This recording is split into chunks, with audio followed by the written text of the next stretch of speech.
నమస్తే ఓరుగల్లు 9 న్యూస్ కి స్వాగతం. సీఎం రేవంత్ రెడ్డి నాగర్ కర్నూల్ మండలం మాచారం గ్రామంలో ఇందిరా సౌర గిరిజల వికాస పథకాన్ని ప్రారంభించారు. ఈ సందర్భంగా లబ్ధిదారులను సోలార్ పంపు సెట్లను పంపిణీ చేశారు. కాసేపు రైతులతో మాట్లాడారు. ఈ సందర్భంగా పలువురు గిరిజన రైతులు వాళ్ళ సమస్యలు చెప్పుకున్నారు. రైతులతో మాట్లాడుతుండగానే రేవంత్ కలుగజేసుకొని లింగమ్మ అనే మహిళను పిలిచి మీకేమైనా సమస్య ఉన్నాయని అడిగి తెలుసుకున్నారు. ఈ సందర్భంగా ఆ మహిళ తమకు ఇల్లు ఇప్పించాలని కోరారు. అయితే ఇగో ఇల్లు ఇచ్చే సార్ పొంగులేటి శ్రీనివాసరెడ్డి ఇక్కడే ఉన్నారు, అడగాల్సింది మంత్రి సీతక్కను, ఇవ్వాల్సింది పొంగులేటి శ్రీనివాసరెడ్డి అని వాళ్ళతో చెప్పారు. 10 రోజుల్లో మీకు అందరికీ ఇల్లు ఇప్పించే బాధ్యత తనదని రేవంత్ రెడ్డి అన్నారు. మరో ఏడాదికి మళ్ళీ వస్తానని చెప్పారు. నాగర్ కర్నూలు జిల్లా అమరాబాద్ మండలంలోని మాచారం గ్రామంలో సౌర విద్యుత్ ద్వారా నిరందించే ఇందిరా సౌర గిరిజల వికాస పథకాన్ని సీఎం రేవంత్ రెడ్డి ప్రారంభించారు. సీఎంతో పాటు డిప్యూటీ సీఎం మల్లు బట్టి విక్రమార్క, మంత్రులు పొంగులేటి శ్రీనివాసరెడ్డి, దామోదర్ నరసింహ, ఉత్తమ్ కుమార్ రెడ్డి, శ్రీధర్ బాబు, కోమటిరెడ్డి వెంకటరెడ్డి, పొన్నం ప్రభాకర్, తుమ్మల నాగేశ్వరరావు, జూపల్లి కృష్ణారావు, సీతక్క, కొండ సురేఖ, మల్లు బట్టి విక్రమార్క, ఉమ్మడి జిల్లాలోని ఎమ్మెల్యేలు, ఎమ్మెల్సీలు తదితర నాయకులు కార్యక్రమంలో పాల్గొన్నారు. శాసనసభ్యులు, శాసన మండలి సభ్యులు, పార్లమెంట్ సభ్యులందరూ కూడా వారికి స్వాగతం సుస్వాగతం తెలియజేస్తా ఉన్నారు. అలాగే నాగర్ కర్నూల్ ప్రజానీకం అంతా కూడా స్వాగతం సుస్వాగతం తెలియజేస్తా ఉంది. ఈ వేదిక నుంచి కూడా గౌరవ జిల్లా కలెక్టర్, గిరిజన సంక్షేమ శాఖ వారి తరపున కూడా స్వాగతం సుస్వాగతం. తెలంగాణ ప్రభుత్వం గిరిజన సంక్షేమ శాఖ ఆధ్వర్యంలో సౌర గిరి జల వికాసం పథక ప్రారంభోత్సవం ఈ మాచారం గ్రామం నుండి ముఖ్యమంత్రి వర్యుల చేతుల మీదుగా ప్రారంభోత్సవం చేసుకోవడం మన అందరి అదృష్టంగా భావిస్తున్నాం. కొద్దిసేపట్లో ముఖ్యమంత్రి ఏర్పాటు చేసినటువంటి స్థానిక శాసన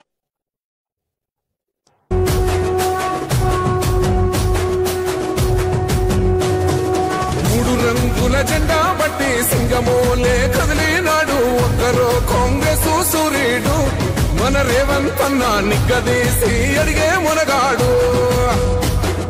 వీడు భూమిన వానైతాడు, పీద సాదల ధైర్యం వీడు, దొంగ దొరల భరతం పడతాడు. మన రేవంత్ అన్న పేద ఇంటికి పండుగ తెస్తాడు. సోనియమ్మ దివెనతోని రాహులన్న సైనికుడయ్యి పెద్ద కొడుకై యుద్ధం చెయ్య సిద్ధమాయే రేవంత్ అన్న. 3 రంగుల జెండా బట్టి సింగమోలే కదిలినాడు ఒక్కరో కాంగ్రెస్ సూర్యుడు మన రేవంత్ అన్న నిగ్గదీసి అడిగే మునగాడు.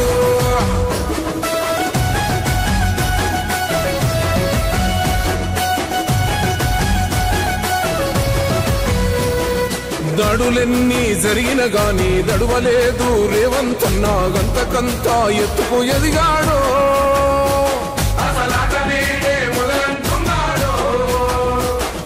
మొక్కనాడు పోలేదు, ఒక్కడయ్యి కొట్లాడాడు, అందుకే పెద్ద నాయకుడయ్యాడు.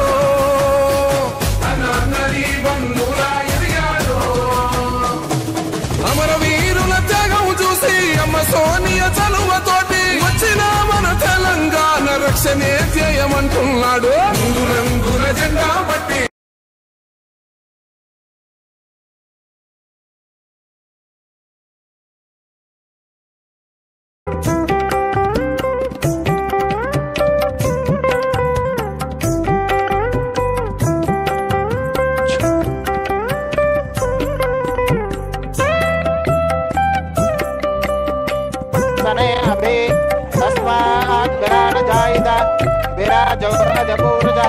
सजातो अच्चरिस्थितः पश्चात्तो नवदो गुरः यत्पुरुषेण हविषा देवा यज्ञमदन्तता वसन्तो अस्या सीदाच्यम्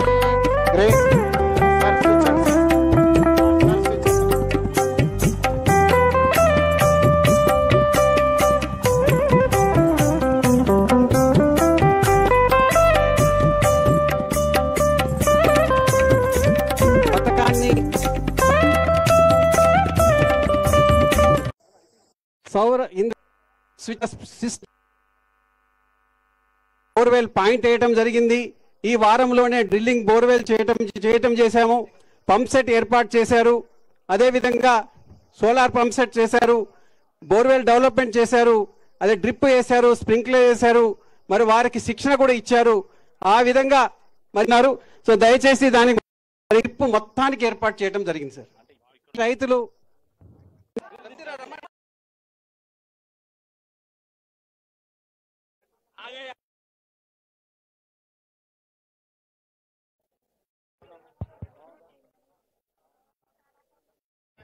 రైతులం ఉన్నాం సార్, మేము చేసిన వాళ్ళము. మాకు మన చెంచులందరికీ అసలు నాకు మాటలు రావట్లేదు మిమ్మల్ని చూస్తుంటే. ఏం చదువుకున్నావు మనం? డిగ్రీ అయిపోయింది. డిగ్రీ చదువుకున్నావు. మన చెంచుగూడలలో డిగ్రీ చదువుకొని ఇది ఉన్న వాళ్ళు ఉన్నారు. ఇండ్లు ఉన్నాయమ్మా? ఇండ్లు వచ్చినా? ఇల్లు లేదు సార్. నేను ఓకే, శ్రీనివాస్ రెడ్డి సార్ ఈయనే ఉన్నాడు. మీకు అందరికి ప్రత్యేకంగా ఇండ్లు ఇస్తాడు. మళ్ళీ ఒకసారి వస్తాడు. మీ అందరి గూడాల మన చెంచులందరికీ ఇస్తున్నాం. అదే సపరేట్ స్కీమ్ వాళ్ళకి ఇండ్లు ఇస్తాం.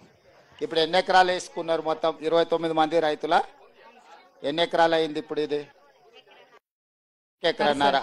అంటే దాదాపుగా 4. మా కలెక్టర్ సార్ గారు, మా కమిషనర్ శరత్ సార్ గారు, మా పిఓ సార్ గారు వీరందరి ఇవ్వడం ఇవన్నీ జరిగినాయి సార్. అసలు ఆర్టికల్ వాళ్ళు ముందుండి వాళ్ళు మమ్మల్ని కూడా చాలా మోటివేట్ ట్రైనింగ్స్ తీసుకెళ్లడం, మొక్కలు ఎలా అంటుకట్టుకోవాలి, ఎంత లోతు గుంత తవ్వాలి, మనం దానికి పురుగు పట్టినప్పుడు ఏ మందులు వేసుకోవాలి, సేంద్రియ ఎరువులు ఎక్కువగా వాడుకోవాలి అనే దానిపైన మాకు హార్టికల్చర్ వాళ్ళు చాలా బాగా చెప్పడం జరిగింది సార్. కానీ ముందుండి అంటే వాళ్ళ సంఘాలలో కూడా సభ్యులు, ఆ సంఘాల సభ్యులు అందరు కూడా అవగాహన కల్పిస్తే వాళ్ళ భూములలో కూడా పెట్టుకుంటారు. వాళ్ళకు ఒకటి వాళ్ళ భూమిలో సోలార్ పంపు సెట్ పెట్టుకుంటే కరెంట్ వచ్చిందా పోయిందా ఈ పంచాయతీ ఉండదు. మొత్తం దీంట్లో చదువు ప్రభుత్వం దగ్గర భూమి తక్కువైపోయింది. మరి ఓకే,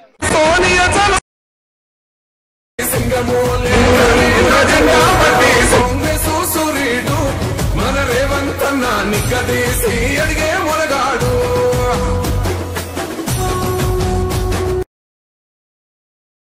రాష్ట్ర ప్రభుత్వం మద్యం ధరలను హైక్ చేసింది. క్వార్టర్ మద్యం బాటిల్పై 10 రూపాయలు, హాఫ్ బాటిల్పై 20 రూపాయలు, ఫుల్ బాటిల్పై 40 రూపాయలు పెంచింది. ఈ మేరకు మద్యం దుకాణాలకు ఎక్సైజ్ శాఖ ఆదివారం సర్క్యులర్ జారీ చేసింది.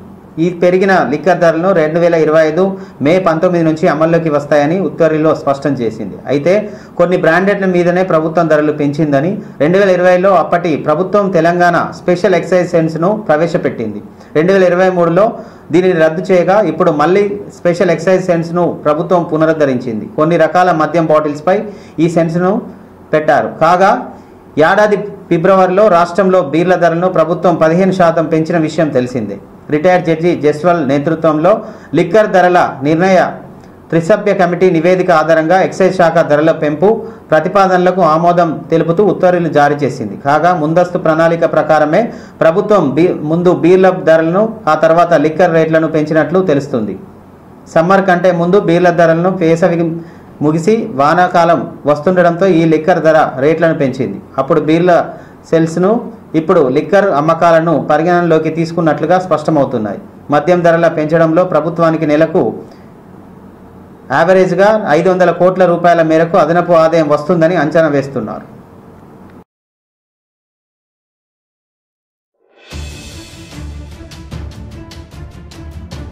బిగ్ బ్రేకింగ్ న్యూస్ చూస్తున్నాం.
అందాల పోటీల మీదే కాదు అగ్ని ప్రమాదాల మీద కూడా దృష్టి పెట్టాలని బీఆర్ఎస్ కార్యనిర్వహణ అధ్యక్షుడు కేటీఆర్ విమర్శించారు. అగ్ని ప్రమాదంలో మరో ప్రాణం పోకుండా ప్రభుత్వం చూడాలన్నారు. చార్మినార్ పరిధిలోని గుల్జారా హౌస్ సమీపంలో అగ్ని ప్రమాదం జరిగిన భవనాన్ని ఆయన పరిశీలించారు.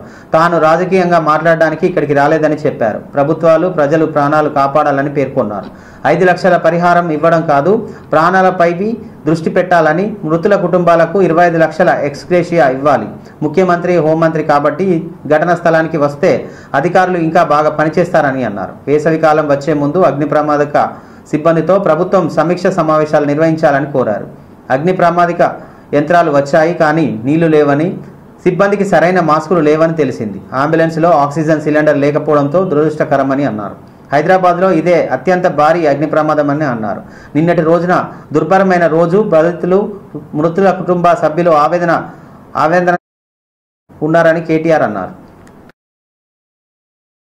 మాజీ మంత్రి తలసాని శ్రీనివాస్ యాదవ్ కూడా ఇక్కడికి వచ్చి పరిశీలించినటువంటి పరిస్థితి మనకు ఏ విధమైనటువంటి పరిస్థితి ఇచ్చే ముందు కేటీఆర్ కూడా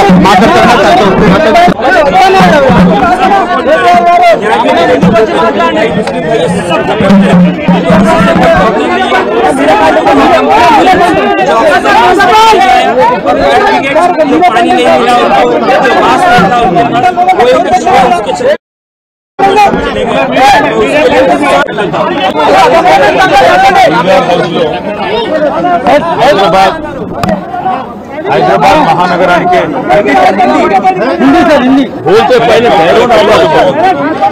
హైదరాబాద్ మహానగరానికే టైం నుంచి ఇక్కడ ఉన్నారు అగర్వాల్ గారి. బాధాకరం ఏంటంటే ఇక్కడికి వచ్చిన తర్వాత కుటుంబ సభ్యులు అగర్వాల్ సమాజం యొక్క వాళ్ళ కుటుంబం యొక్క సభ్యులతో మాట్లాడుతుంటే 2.5 పాపను నిన్న అక్కడ సమాధి చేసి వచ్చినాం. అంతకంటే మాకు ఈ జీవితంలో ఇంతకంటే దౌర్భాగ్యమైన రోజు ఇంకోటి ఉండదు. మేము ఎందుకు బతుకున్నామా అనే బాధ అవుతుంది సార్. మేము ఎవరిని నిందిస్తలేము, ఎవరిని ఏమంటలేము. కానీ ఇక్కడ అగ్ని ప్రమాదం జరిగిందని చెప్పంగానే ఏ ఫైర్ బ్రిగేడ్ అయితే వచ్చిందో అది నీళ్లు లేకుండా అరకొరగా వస్తే లాభమైంది. పొగతోని ఊపిరాడదు.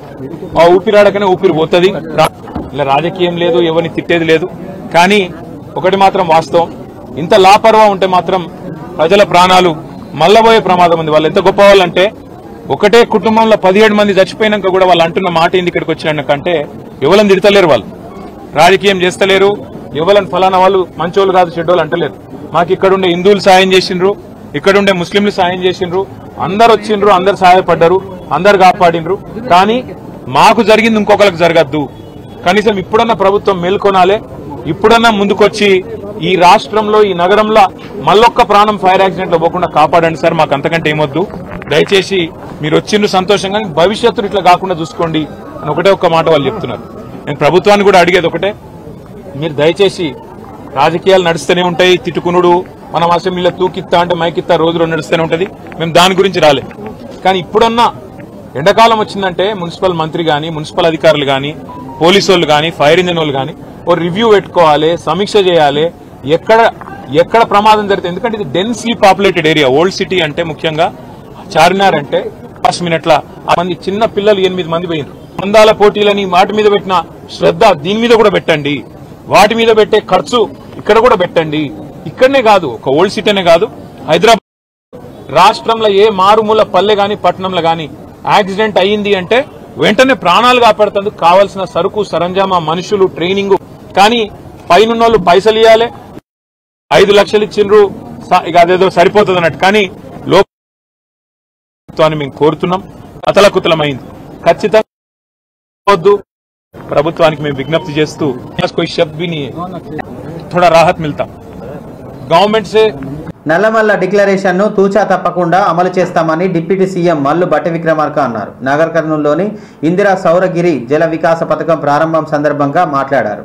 నల్లమల్ల డిక్లరేషన్ 4 ఏళ్లలో అమలు చేసి తీరుతామని చెప్పారు. దీనివల్ల గిరిజన కుటుంబాలకు అభివృద్ధి చెందుతాయని అన్నారు. నల్లమల్ల డిక్లరేషన్ ఫలితాలు ప్రజలకు చూపిస్తామన్నారు. తాము కళ్ళారా చూసిన సమస్యలే ఈ నల్లమల్ల డిక్లరేషన్ అని అన్నారు. సభలో మాట్లాడిన బట్టి 12,600 కోట్లతో ఇందిరా సౌర గిరిజల వికాస పథకం తెచ్చామని, దేశంలోనే గర్వించేదగ్గ గొప్ప కార్యక్రమం అని అన్నారు. గతంలో అడవి భూములపై గిరిజనులకు హక్కులు లేవని, రాష్ట్రంలో గిరిజన కుటుంబాలకు ఇది శుభదినమని అన్నారు. భూమి కోసం, భుక్తి కోసం దశాబ్దాలుగా కొనసాగిన పోరాటం ఇది అని అన్నారు. గిరిజన కుటుంబాలకు ప్రాధాన్యత ఇస్తున్నామని, సంపద సృష్టిస్తామని, ప్రజలకు పెంచుతామని, సుమారుగా 1000 కోట్ల రూపాయలతో రాజు యువ వికాసం తీసుకువచ్చామని అన్నారు. ఈ పథకాలు మామూలుగా ప్రభుత్వాలు చేయవని, ప్రజలపై ప్రేమ ఉన్న ప్రభుత్వాలకే ఇది సాధ్యమని అన్నారు. ఈ పథకాలు ఆరంభం మాత్రమే, ఇంకా చేయాల్సింది చాలా ఉందని బట్టి అన్నారు. ప్రభుత్వం విమర్శిస్తే ప్రజలను విమర్శించినట్లని, 10 ఏళ్లు పరిపాలించిన పార్టీ ఒక్కసారైనా విద్య గురించి ఆలోచించిందా అని బట్టి విక్రమార్క ప్రశ్నించారు. డిక్లరేషన్తో రాష్ట్ర ప్రజల జీవితాల్లో వెలుగు నింపబోతా ఉంది ఈ ప్రభుత్వం. నీళ్ళు ఇవ్వటం, కరెంట్ ఇవ్వటమే కాదు, ప్రపంచవ్యాప్తంగా ఈరోజు గొప్పగా ధనికులు మాత్రమే అందుబాటులోకి వచ్చేటువంటి ఆవకాడో లాంటి ప్లాంటేషన్ కూడా అడవి బిడ్డలకు అందించి వాళ్లతో ఆ ప్లాంటేషన్ చేపించి అత్యధిక ఆదాయం వాళ్ళకు వచ్చేటట్టుగా చేయాలనేటువంటి ఆలోచన ఈ ప్రభుత్వం చేసింది. సంవత్సరాల తరబడి దాని పంట రావటానికి 1-2 సంవత్సరాలు పడితే ఆ 2 సంవత్సరాల మధ్య కాలంలో కూడా ఇంటర్ క్రాప్ వేసుకోవడానికి కావాల్సిన ఆర్థిక సహాయం కాదు పడితే ఆ 2 సంవత్సరాల మధ్య కాలంలో కూడా ఇంటర్ క్రాప్ వేసుకోవడానికి కావాల్సిన ఆర్థిక సహాయాన్ని అందించడమే కాదు, దానికి కావాల్సినటువంటి ప్లాంటేషన్ సీడ్ కూడా ప్రభుత్వ పరంగా సంపూర్ణమైనటువంటి సబ్సిడీతో అందించేటువంటి కార్యక్రమాన్ని ఈనాటి ప్రజాప్రభుత్వం చేపట్టింది. అందుకే ఈరోజు ఒక దశాబ్ద కాలం ప్రతిపక్షంలో ఉన్నటువంటి కాంగ్రెస్ సభ్యులుగా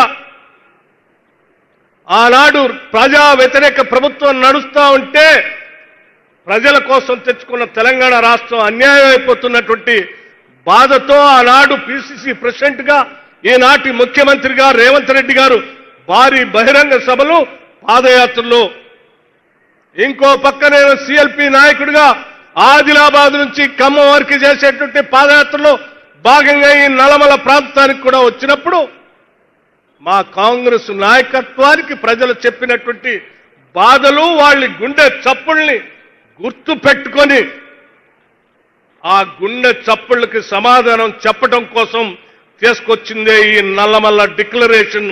ఈ డిక్లరేషన్ తో రాష్ట్ర ప్రజల జీవితాల్లో వెలుగు నింపబోతా ఉంది ఈ ప్రభుత్వం కార్యక్రమం. ఎందుకనంటే ఈ గడ్డ మీద దున్నే భూమి అనే నినాదం ఈ ఆశలన్నిటి గుండెల నిండా ప్రేమతో మీకు ఇది అందించాలనేటువంటి ఆలోచనతో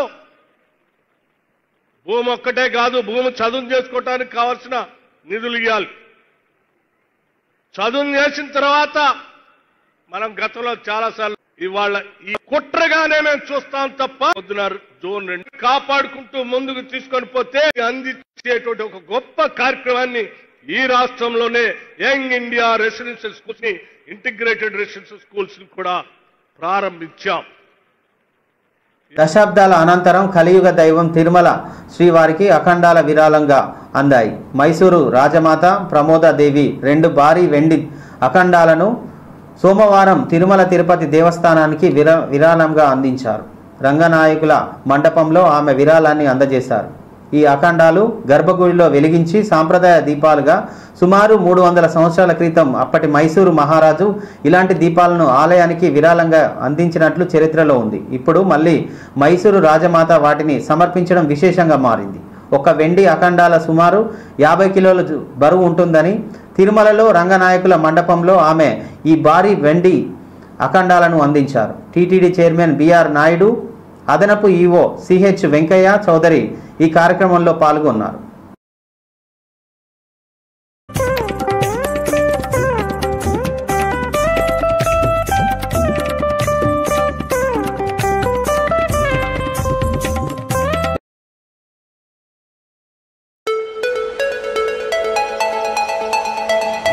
హనుమకొండ నుండి కేవలం 20 కిలోమీటర్ల దూరంలో మండలం గూడూరు విలేజ్ సమీపం పచ్చని చెట్ల మధ్యలో ప్రకృతి అందాలతో పొలాల మధ్యలో సాధన విలేజ్ రిసార్ట్ మీకోసం.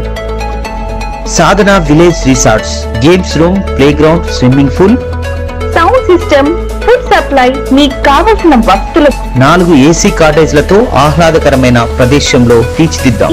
సాధన lodge, AC, non AC room, Alankar centre, Hanamkonda సౌకర్యం కలదు. అతి తక్కువ ధరలతో మీ సాధన విలేజ్ రిసార్ట్స్ మీకు అందుబాటులో. వెంటనే బుక్ చేసుకొని 9949122072, 9494859609, 9154126122 వాట్సాప్ ద్వారా అతి తక్కువ ధరలతో మీ సాధన విలేజ్ రిసార్ట్స్ మీకు అందుబాటులో. గిరిజనులు ఆత్మగౌరవంతో బతికేలా చూస్తామని ఇందిరా సౌర గిరిజల పథకంతో మీ బ్రతుకుల్లో మార్పు తెస్తామని సభకు హాజరైన గిరిజనులకు సీఎం రేవంత్ రెడ్డి మాట ఇచ్చారు. ఇందిరా సౌర గిరిజల వికాస పథకం ద్వారా 6.69 లక్షల ఎకరాల సాగులోకి తీసుకురావడమే లక్ష్యమని సీఎం రేవంత్ రెడ్డి చెప్పారు. పొలాలలో సోలార్ పంపు సెట్లకు మీకు ఆదాయం వస్తుందని, సోలార్ విద్యుత్తు మిగిలితే ప్రభుత్వానికి అమ్ముకోవచ్చని సీఎం రేవంత్ రెడ్డి రైతులకు వివరించారు. నియోజకవర్గాల్లో ప్రతి రైతుకు సోలార్ పంపు సెట్లు అందజేస్తామని, 100 రోజుల్లో అచ్చంపేటలో సోలార్ పంపు సెట్లు రైతులకు ఇస్తామని సీఎం చెప్పారు. సోలార్ పంపు సెట్లో అచ్చంపేటను ఈ దేశానికి ఆదర్శంగా మారుస్తానని చెప్పారు. చెంచులందరికీ 10 రోజుల్లో ఇండ్లు మంజూరు చేస్తామని హామీ ఇచ్చారు. నిత్యావసరాల ధరలు తగ్గించడంలో తెలంగాణ నంబర్ 1 అని కేంద్రం చెప్పిందని, శాంతి భద్రతల విషయంలో కూడా మనమే నంబర్ 1 అని ఉంటామని సీఎం రేవంత్ రెడ్డి హర్షం వ్యక్తం చేశారు. అధికారంలోకి వచ్చినప్పటి నుంచి రైతుల కోసం 60,000 కోట్ల రూపాయలు ఖర్చు చేశామని సీఎం రేవంత్ రెడ్డి చెప్పారు. ఆడబిడ్డలను పెట్రోల్ బంకుల యజమానులుగా చేశామని, రాబోయే రోజుల్లో 1 కోటి మంది మహిళలకు కోటేశ్వర్లుగా చేసే లక్ష్యంతో పనిచేస్తామని సీఎం రేవంత్ రెడ్డి పిలుపునిచ్చారు.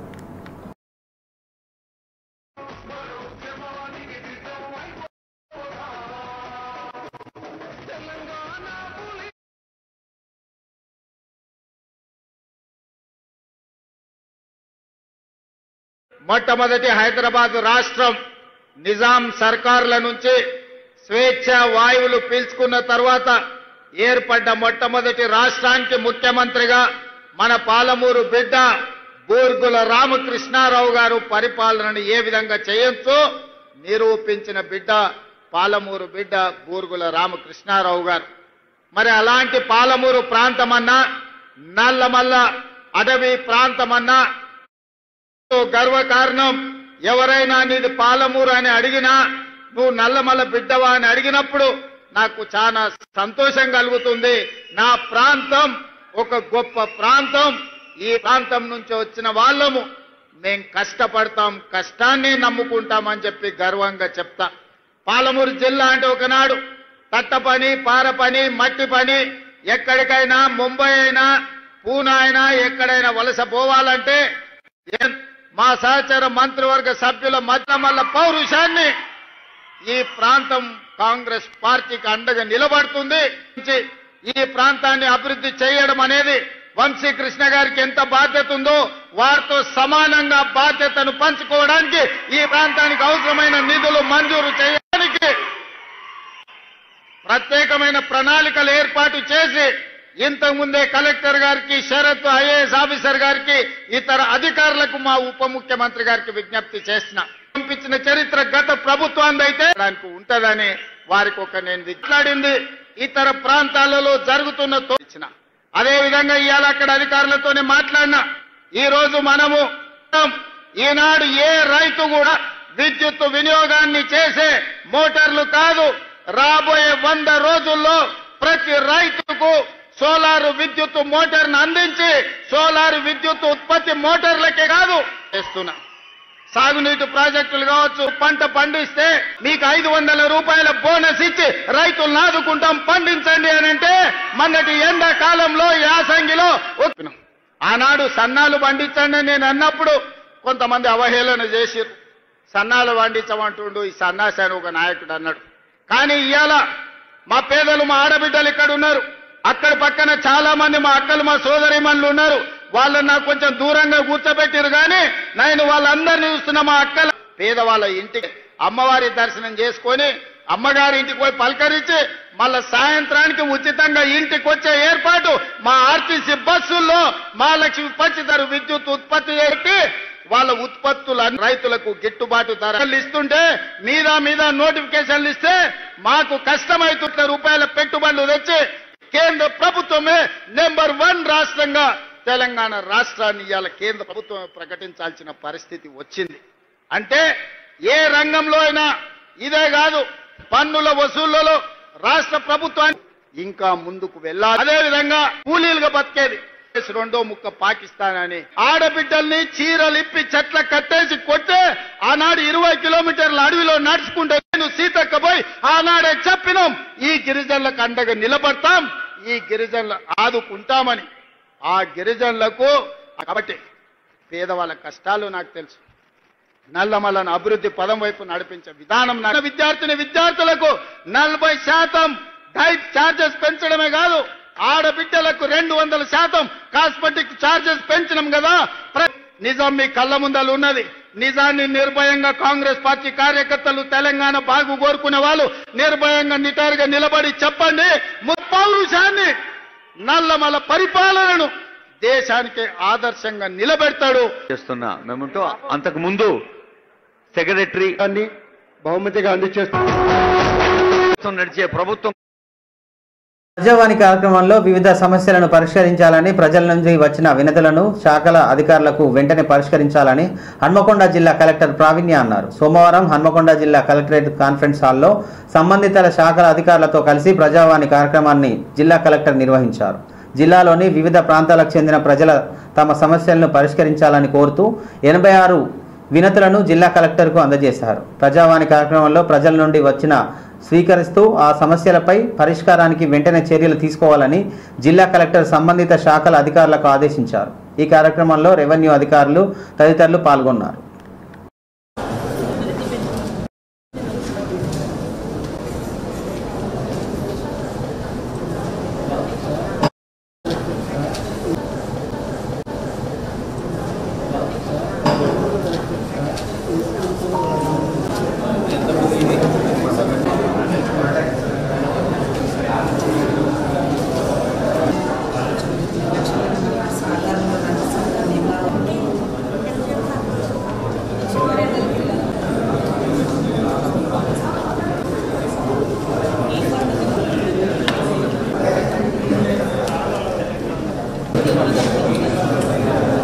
వరంగల్ జిల్లా కలెక్టరేట్ కాన్ఫరెన్స్ హాల్లో సోమవారం నిర్వహించిన ప్రజావాణి కార్యక్రమంలో జిల్లా కలెక్టర్ డాక్టర్ సత్యశారద, అదనపు కలెక్టర్ సంధ్యారాణి, డిఆర్ఓ విజయలక్ష్మి, వరంగల్ నర్సంపేట ఆర్డీఓలు సత్యపాల్ రెడ్డి, ఉషారాణులు, డిఆర్డీఓ కౌసల్యాదేవి, జెడ్పీసీఈఓ రామరెడ్డి పాల్గొని ప్రజల నుండి వినతులను స్వీకరించారు. వివిధ సమస్యలపై ఆర్చిదారులు పెద్ద సంఖ్యలో పాల్గొని వారి సమస్యలపై దరఖాస్తులను సమర్పించారు.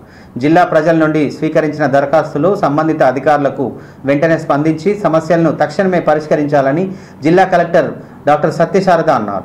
పరిష్కరించలేని దరఖాస్తులను, అందుకు కారణాలు దరఖాస్తుదారులకు తెలియపరచాల్సిందిగా జిల్లా కలెక్టర్ సంబంధిత జిల్లా అధికారులకు సూచించారు. ప్రజావాణిలో వివిధ శాఖల వారీగా 128 దరఖాస్తులు స్వీకరించగా అందులో రెవెన్యూ సమస్యలపై 54, పీడీ హౌస్ మున్సిపాలిటీ నుండి 7 దరఖాస్తుదారులు రాగా మిగతా శాఖలకు సంబంధించిన 46 దరఖాస్తులు వచ్చాయని, వచ్చిన దరఖాస్తులు సంబంధిత శాఖల అధికారులకు ఎండార్స్ చేస్తూ ప్రజల సమస్యలను వెంటనే పరిష్కరించాలని ఆదేశించారు. ప్రస్తుత వాతావరణ పరిస్థితులకు అనుకూలంగా జిల్లా యంత్రాంగం అప్రమత్తంగా ఉండాలని, త్రాగునీటి సమస్య తదితర అంశాలపై జిల్లా యంత్రాంగం నిబద్ధతతో పనిచేయాలని జిల్లా కలెక్టర్ సంబంధిత జిల్లా అధికారులకు ఆదేశించారు.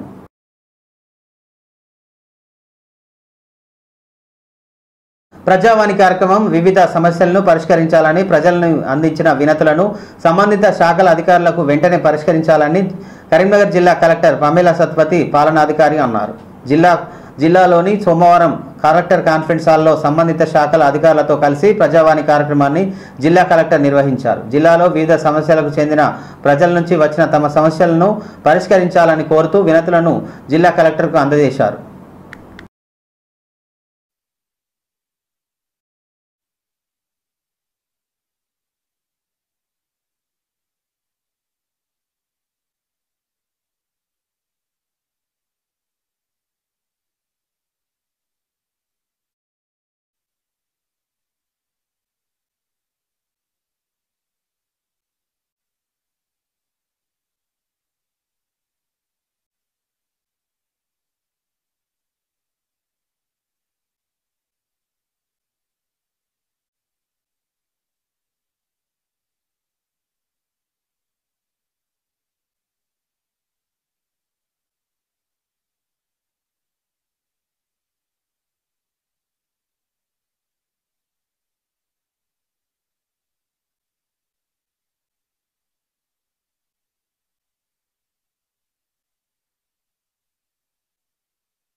బంగాళాఖాతంలో ఏర్పడిన ద్రోణి ఉపరితల ఆవర్తనం ప్రభావంతో మరో 4 రోజుల పాటు తెలంగాణ రాష్ట్ర వ్యాప్తంగా వర్షాలు కురిసే అవకాశం ఉన్నట్లు వాతావరణ శాఖ వెల్లడించింది. సోమవారం, మంగళవారాల్లో అక్కడక్కడ తేలికపాటి వర్షాలు, మరికొన్ని చోట్ల మోస్తారు నుంచి భారీ వర్షాలు కురిసే అవకాశం ఉన్నట్లు తెలిపింది. నేడు కామారెడ్డి, సంగారెడ్డి, వికారాబాద్, నారాయణపేట్, మహబూబ్నగర్, నాగర్ కర్నూల్, వనపర్తి, జోగులాంబ, గద్వాల జిల్లాలోనూ ఉరుముల మెరుపులతో కూడిన ఈదురుగాలులతో కూడిన మోస్తారు వర్షాలు, కొన్ని చోట్ల భారీ వర్షాలు కురిసే అవకాశం ఉన్నట్లు పేర్కొంది. ఈ మేరకు ఆయా జిల్లాలోని ఎల్లో అలర్ట్ జారీ చేసింది. వర్షాకాల కారణంగా ఎండ తీవ్రత తగ్గనుంది.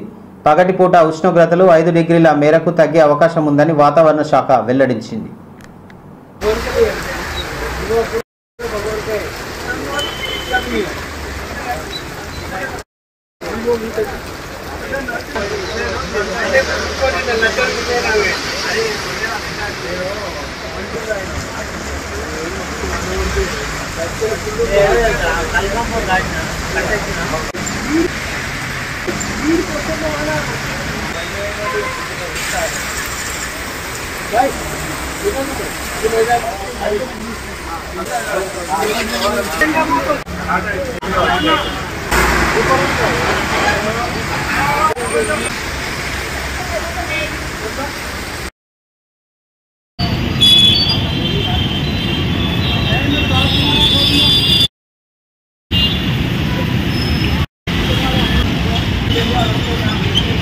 नाज़रीन, जैसे बहादुरपुरा के इलाके में